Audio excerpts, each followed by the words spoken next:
Chapter 11, Pronouns. Chapter 11 covers the following: the personal pronouns in Latin, the formation of idem, eadem, idem, meaning the same, and as usual, at the end of the lesson, we'll review the vocabulary which you should memorize in this chapter. But before we begin, a brief warning. This chapter requires a great deal of memorization. Many of the forms you'll learn here are irregular, or at least they may seem to be at first. However, there are in fact patterns underlying many of the apparent irregularities, and wherever these patterns exist, I'll point them out to help you in your memorizing. But the sad fact is, you'll need to spend a good deal of time studying and memorizing these important and common pronoun forms. Get to work now. You've been warned. Personal pronouns. Personal, in grammar, means relating to person. That is, first, second, or third person. In English, those persons are represented by pronouns: I, you, he, she, it, and so on. These are forms we've already studied in relation to verbs. Now we'll look at them independently, as pronouns. In other words, what we're studying in this chapter is how Latin treats these forms not as verb endings, but as nouns, the way they decline through cases, as nouns do in Latin. Or to put it another way, remember how we studied that boy in Latin goes puer, nominative singular, subject, pueri, genitive singular, of the boy, puero, dative singular, to or for the boy. You do remember that, right? I'm going to pretend you said yes. Now we're going to study how the Latin equivalent of the pronoun I and its comrades do the same.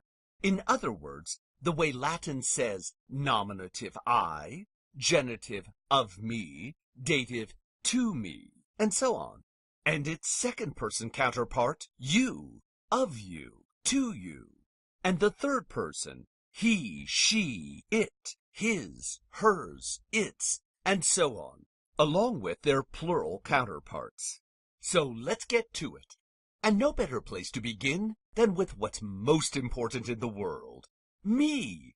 I mean, of course, the first-person singular pronoun. With that introduction, it should come as no surprise that the Latin first-person singular pronoun begins ego. It's where we get the word ego. Let's decline this pronoun together. Here it is: ego, mei, mihi, me, me. Let's say it again: ego, mei, mihi, me, me. And to the right on the diagram is its second-person comrade. Let's say that together too. Tu, tui, tibi, te, te. Let's now say them both: ego, mei, mihi, me, me, tu, tui, tibi, te, te. Keep saying these until you've memorized them, or your tongue is bleeding, or both. And here is the translation of these forms. Ego means I, as subject; mei, of me; mihi, to or for me; me as direct object; me as the object of a preposition. The same holds true for the second-person singular, tu. So no need to belabor that translation. I think you get the point. But I'll bet you're wondering, or at least I hope you are, why Latin would have a nominative singular for I and you at all. Aren't those pronouns embedded in the verb? Why would you need to say ego when amo and video, by their very nature, indicate first-person singular? Good question. And the answer is, these pronoun forms, like ego and tu, are emphatic. In other words, they're used to emphasize the subject, not explain what the subject is, the way nominative personal pronouns function in English. In English, we have to say we if we want to indicate that we is the subject. But that same information is embedded in every Latin finite verb. So the Romans didn't use their nominative personal pronouns to explain what the subject is. Rather, they used them to emphasize it. For instance, if we said in Latin, Tu ne amas? Are you in love? In this case, the Latin speaker would be emphasizing the subject you by including the Latin nominative personal pronoun tu. I can't leave ego and tu without talking a little linguistics. If linguistics bores you, stick your fingers in your ears for the next 2 minutes. Because personal pronouns are commonly used forms in Indo-European languages, they reveal some interesting features of the evolution of those daughter languages which developed out of the mother tongue that Latin and English share, Proto-Indo-European. Originally, the Latin word ego and the English word I were the same word. Both evolved from a form that looked like ego, so Latin actually changed the form of this pronoun very little. But in English, the inherited G transformed at some point into a k sound. This ended up as a form that sounded like ich, which is still the Dutch word for I, compare German ich. English eventually dropped the K, lengthened the I, and we ended up with our first-person singular personal pronoun. The same interchange between C and G can be seen in our word cold and the Latin word gelidus, both from an Indo-European base that means frozen. Also, English kin and Latin gens come from a single Indo-European word that meant family. A comparable pattern of change explains tu in Latin and thou, the archaic English form of you. Indo-European t remained as t in Latin, but in English it evolved into th. Thus tu and thou, they were once the same word. You can see the same pattern in the word for mother. Latin has mater, English has mother. Likewise, the word for tooth. Where Latin has dentes, English has teeth. Linguistics break over. You can take your fingers out of your ears. Let's return to the declension of ego and tu.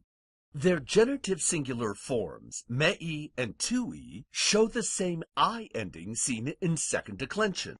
No IUSs here. These are personal pronouns, not demonstratives. And these genitive forms of the personal pronouns will have a characteristic that may seem very odd to you. They do not show possession. The personal possessive adjectives meus and tuus perform that function, so there's no need to have another way of saying belonging to me or belonging to you other than meus and tuus, my and your. So then you're probably saying to yourself, if these forms don't show possession, how are genitive forms like mei and tui used? Well, possession is not the only use of the genitive. There are other uses. For instance, an objective genitive. For example, love of me. It's called objective because the genitive operates as the implicit object of the verbal sense inside the noun. Love of me implies someone loves me. Another use of the genitive that doesn't show possession is the partitive genitive, as in some part of me. Wheelock discusses both on page 50, footnote 4. Was that too much? I have the sense I've lost some of you, and I don't want to threaten your love of Latin by throwing too much grammar at you too fast. If that's the case, sorry. If you got what I just said about objective and partitive genitives, great. But if not, don't panic. You're not responsible for knowing these uses of the genitive right now. Those are dragons we'll slay when we get to a different dungeon. Returning to the declension of ego and tu, the dative case forms are mihi and tibi. Not much I can do to help you memorize those, other than to point out they look like each other. Sorry. Memorize them. At least the last two forms won't be that complicated. Me and te are the accusative and ablative forms of these pronouns. Me, come on, looks like me. And te, well, you're just going to have to memorize that one. One more thing to note about these pronouns is how they operate with the preposition cum, the preposition we learned in the previous chapter. When Latin says with me, it does not say cum me, but me cum. It's an idiom. The same is true of te cum, with you. And here is the plural of ego and two, nos and wos, we and y'all. Let's recite these forms together. Nos, nostrum, we'll talk about nostri in a second. Nobis, nos, nobis. And the second person? Wos, westrum, wobis, wos, wobis. And here is how these forms translate. We, of us, to or for us, blah, blah, blah. No surprises here. Let's move on. As in the singular, the nominative forms are used mainly for emphasis, and the formation of the nominative and accusative plural forms nos and wos is not all that irregular if you look at them as close cousins of the third declension nominative and accusative plural forms ace. Again, like in the singular, the genitive forms do not show possession. Noster and wester, the personal possessive adjectives meaning our and y'alls, are used to show possession for these forms, but the plural exhibits an interesting difference from the singular. Instead of having only one form of the genitive, which is used both as a partitive and objective genitive, nostrum and westrum are used as partitive genitives. For example, some of us, or most of y'all. And nostri and westri are used as objective genitives. For example, their love of us and his betrayal of y'all. It's a distinction in formation that really doesn't matter until you learn these uses of the genitive much further down the road. So if all these niceties really didn't sink in, don't worry. We'll cover it all again later. The dative and ablative plural forms nobis and wobis bear a vague resemblance to the third declension dative and ablative plural ending ibis, which should help a little in memorizing. They also behave in that idiomatic post-positive way that me and te do. When they are joined with the preposition cum, they precede it, and the two are written as a single word, nobis cum and wobis cum, meaning with us and with y'all. Those are the first and second singular and plural personal pronouns in Latin. Now let's look at the third person pronouns, is, ea, id. The Romans really had no equivalent to English he, she, or it, or in the plural, they. Where we would use these third-person plural pronouns, the Romans used their weak demonstrative adjective, is, ea, id, meaning this or that, and in its substantive sense, this or that man, woman, or thing. You're probably saying to yourself, wait, haven't we already learned the words for this and that in Latin? Hic and ille. Well, yes, in fact we learned another one, iste, meaning that with very strong demonstrative sense. Is, ea, id completes the third side of this triangle. It's the weakest of the three demonstrative pronouns in Latin. Taken in order, is, ea, id shows very weak pointing, but still means this and that. Hic and ille show medium-level pointing, and iste has the strongest demonstrative sense, amounting to condemnation. That. Here is the singular of is, ea, id. Let's say these forms together. Is, ea, id, eius, eius, eius, ei, eum, eam, id, eo, ea, eo. And here is the translation of is, ea, id as a weak demonstrative adjective. Where I have used that, this would be equally correct. Here is is, ea, id translated as a pronoun, he, she, or it. Note that unlike the personal pronouns, the genitive singular of this form, eius, can show possession. So eius can mean his, hers, or its, depending on its gender and context. We will also see that this is true of the plural, eorum, earum, which can mean their, as in belonging to them.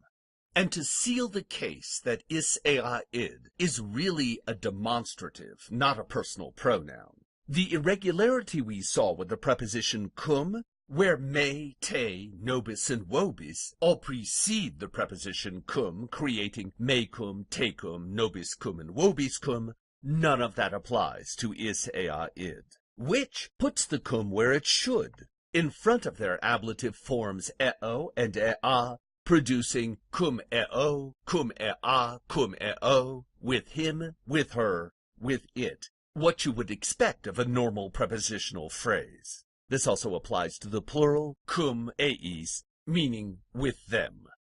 The formation of is ea id, while it looks irregular on the surface, has some patterns that can help with memorization.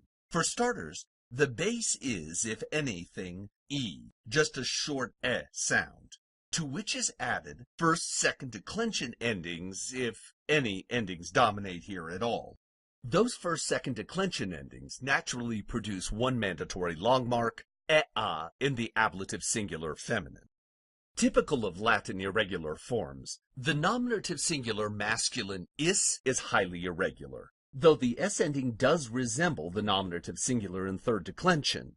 More irregular is the change of base, from e to I, a change seen also in the nominative singular of the neuter, id, which means that will also be the accusative singular of the neuter, because, remember, neuter nominatives and accusatives are always the same. Since is ea id is actually a demonstrative pronoun, not a personal pronoun, it exhibits the archaic genitive singular ending ius and its dative singular counterpart I, producing eius and ei. Surely there's no need to remind you that hic has a genitive singular huius and a dative singular huic, ille, illius, illi, solus, solius, soli, unus, unius, uni, and so on. You did remember that, right? Well, good for you, surely. And as if there were any need to prove the point further, that is ea id is really a demonstrative form, not a personal pronoun, its neuter singular id shows the D characteristic of archaic demonstrative forms like illud, istud, and aliud. Here is the plural of is ea id. Let's say these forms together. Ei, ei, ea, eorum, earum, eorum, eis, eis, eis, eos, eas, ea, eis, eis, eis. As typical of irregular forms, the plural is regular where the singular is not. Simply take the base e, add first, second declension endings, with no mandatory long marks, and you have the plural of the weak demonstrative, meaning these and those, or as a pronoun, they, their, to them, and so on. Besides serving as a weak demonstrative and the closest thing the ancient Romans had to third-person personal pronouns, is ea id was used by the ancient Romans in conjunction with the suffix dem to create idem, eadem, idem, the Latin word meaning the same. From this Latin word comes the English word identical. Let's recite the singular of this form together.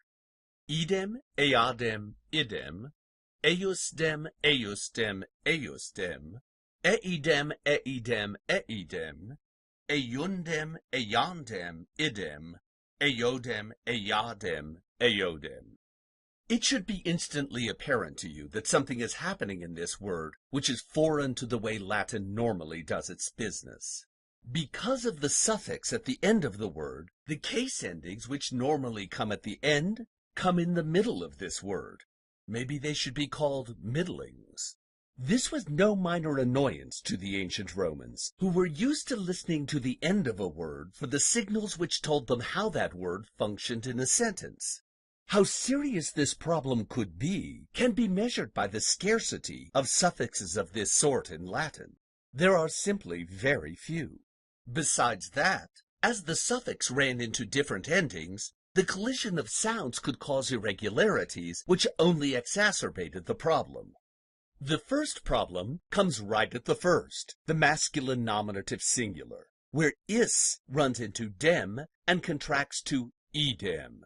When the neuter nominative singular id does the same, it contracts to idem, one d and a short I. Thus the long mark on the I in idem, the masculine nominative singular form, is mandatory.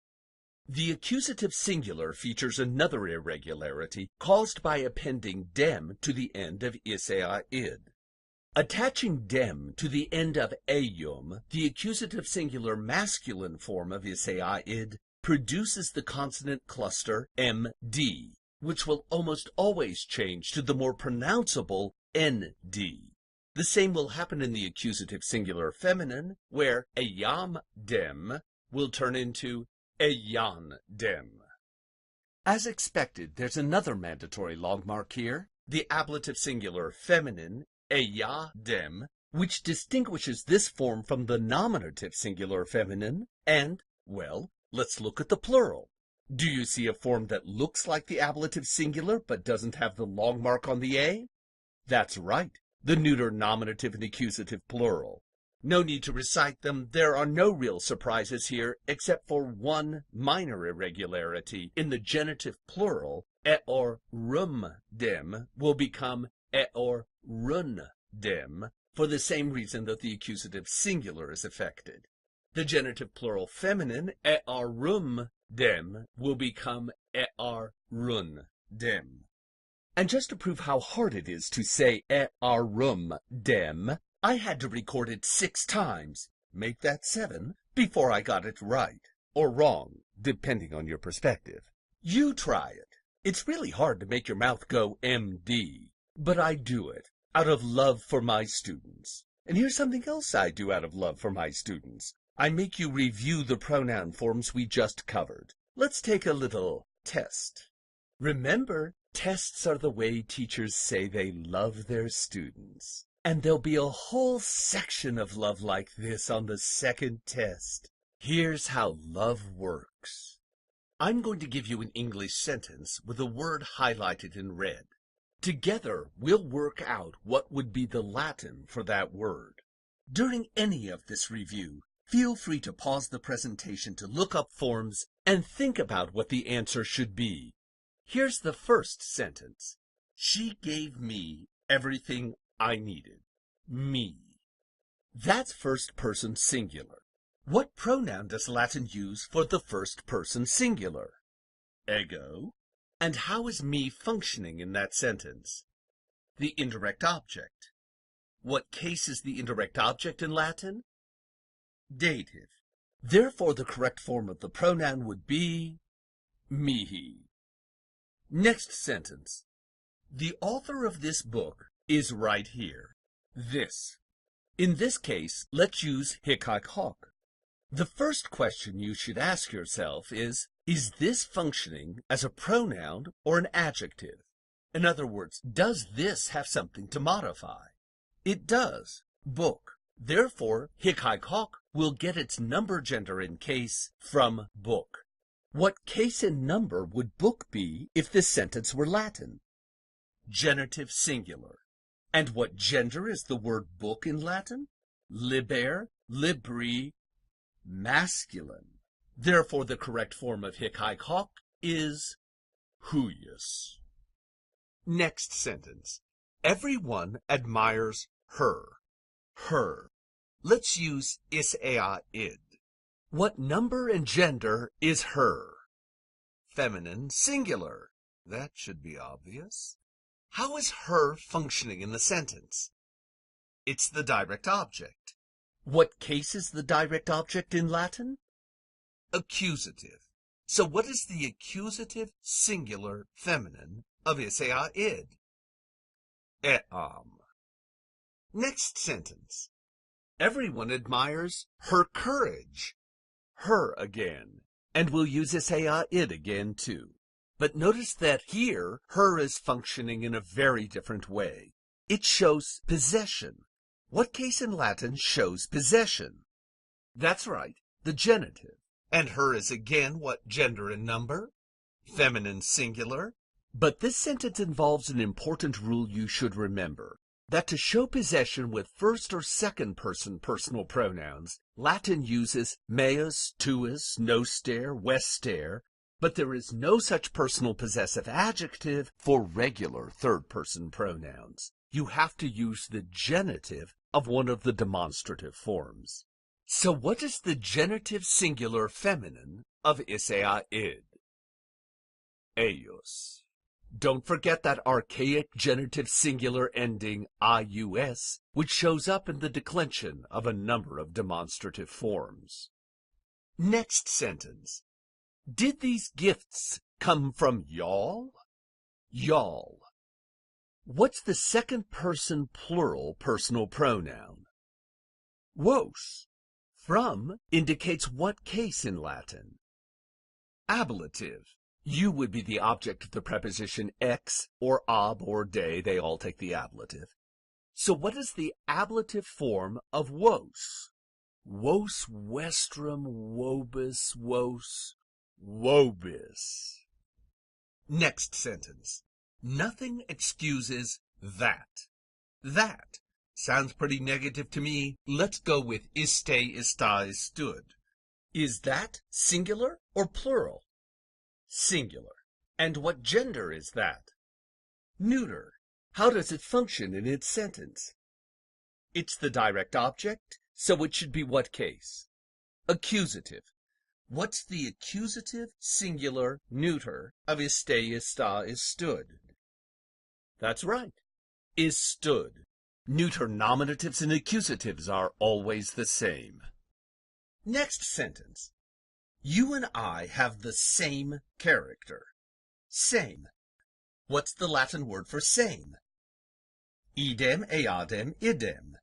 Is idem serving here as a substantive or a regular adjective? In other words, does it have something to modify? It does. Character. So it's a regular adjective. What's the Latin word for character? Good. Mores, morum, the plural of mos mores. How is character functioning in the sentence? It's the direct object. So what case will it be? Accusative. And what gender is the word mos? Mos, mores, masculine. So what is the accusative plural masculine of idem, eadem, idem? Eios dem. Next sentence. Both guys love the same woman. The same woman. What's the Latin word for same? Idem, eadem, idem. Is same functioning as a substantive here? Yes. Since an adjective in the feminine gender implies the word woman, you don't need a noun here. You simply use the feminine gender. And what number is woman?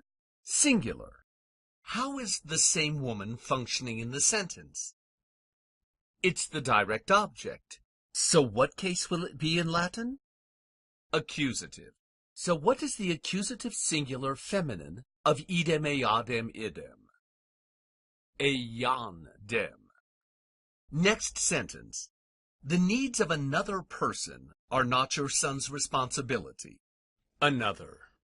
What is the Latin word for another? Alius, alia, aliud. What part of speech is another in this sentence? That is it a noun, a verb? It's an adjective. Does it have a noun to modify, or is it a substantive? It does have a noun to modify, person, so it's a regular adjective, not a substantive.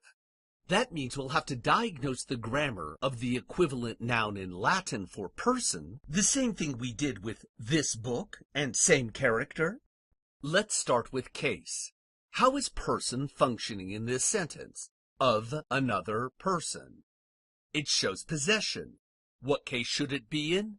The genitive. Is person singular or plural? It's singular. To know the gender of the word, you have to know the Latin vocabulary item. What's the Latin word for person, the term the Romans used when they wanted to say human being without making reference to a specific gender? Human being, hint, hint. That's right. Homo, hominis, what gender? Masculine. So what is the genitive singular masculine of alius?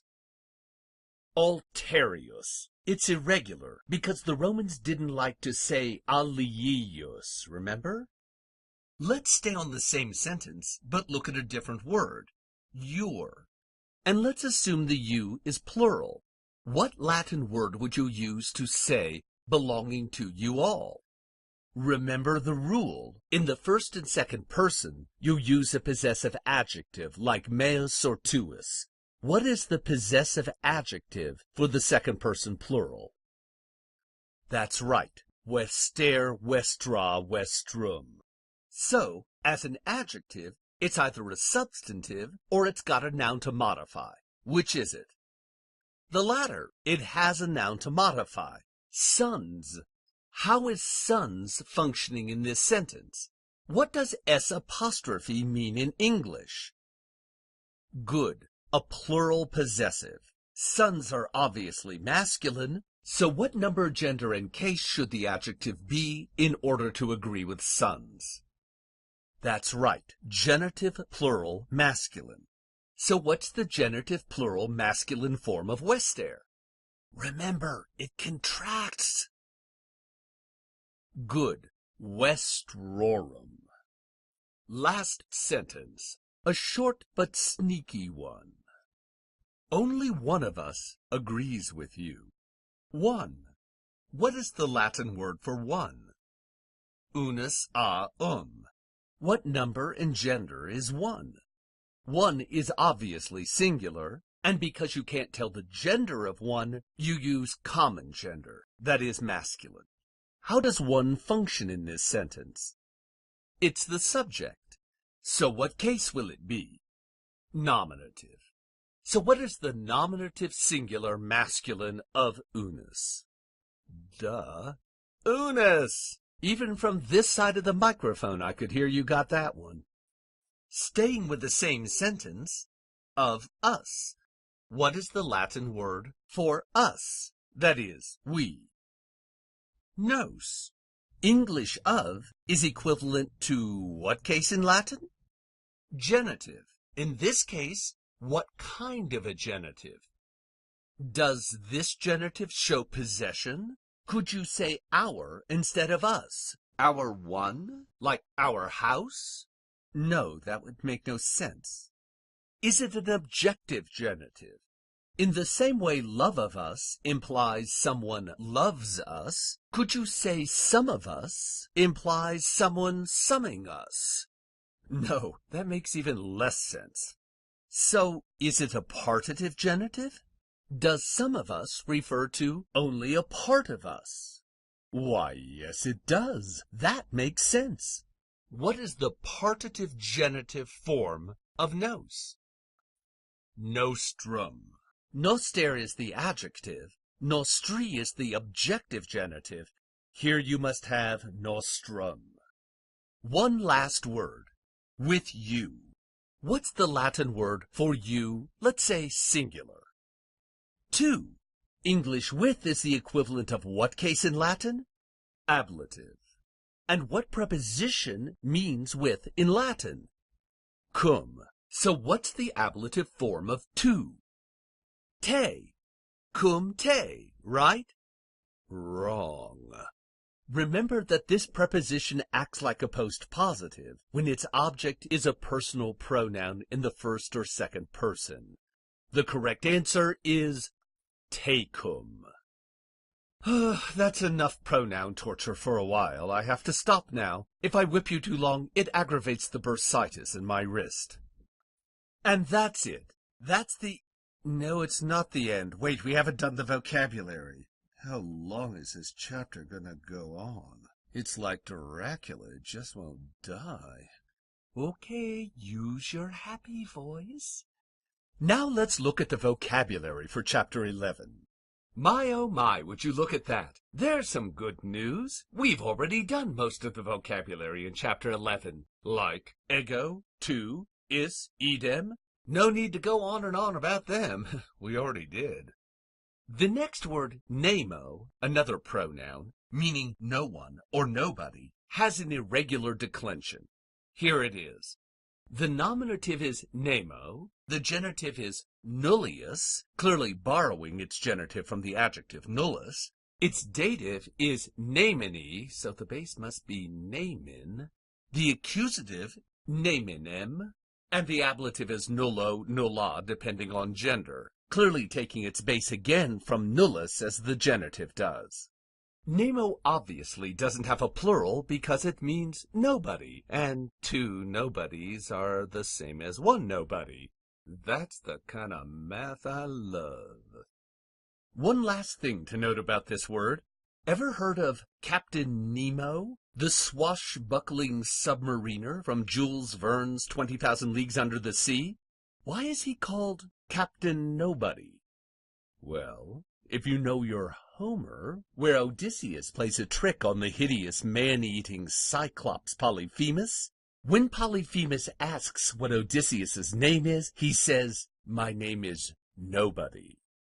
After Odysseus blinds him, and Polyphemus starts screaming for help from his fellow Cyclopes, and they ask him who's hurting him, the silly Cyclops says, "Nobody's hurting me." They think he must be joking, and amidst the confusion, Odysseus escapes. Clearly Jules Verne wanted to recall the Odyssey when he named his captain Nemo, recalling one of Odysseus's finest moments in the Odyssey. Why the cartoon fish is called Nemo? I have no idea. Back to the vocabulary. The next word is an adjective, charis meaning dear, its first-second declension. An important thing to note about this adjective is that because of its meaning, it expects a dative after it. Something is dear to someone. If I underline such a dative and I ask you what case and why, say dative with charis. The next word autem, meaning however or moreover, is a conjunction or adverb, and like igitur, is postpositive. The next word bene, meaning well, is another adverb. It's the adverb counterpart of the adjective bonus, meaning good. Be careful to note that bene is well in the sense of you did well on this, not are you feeling well. That well is an adjective. The last two items on this vocabulary list are both verbs. The first is a very important and common verb in Latin, mitto mittere, meaning send. Its third conjugation. Mitto is the basis for many compound verbs like remitto, send back, or admitto, send to, or submitto, send under. Learning this verb well now teaches you many verbs you'll need to learn in the future. What tense sign will you use to create the future tense with this verb? Its third conjugation. That's right, it's not bi, it's e. And finally, sentio sentire, meaning feel, perceive, think, or experience. It's a fourth conjugation verb. How would Latin say, they were feeling? Good. Sentiebant. And now, that's really it. We're done with Chapter 11. For the next class meeting, please bring in a copy of the practice and review sentences for Chapter 11 on page 52 of Wheelock's text. After we've completed all of the exercises and sentences in Chapter 11, you'll take Test 2. Please go to the online materials for this chapter to see an example of that test, with answers. The sample test is at the end of the web page. Here's a link. O discipuli cari, hos labores vobis impono, quod vos amo.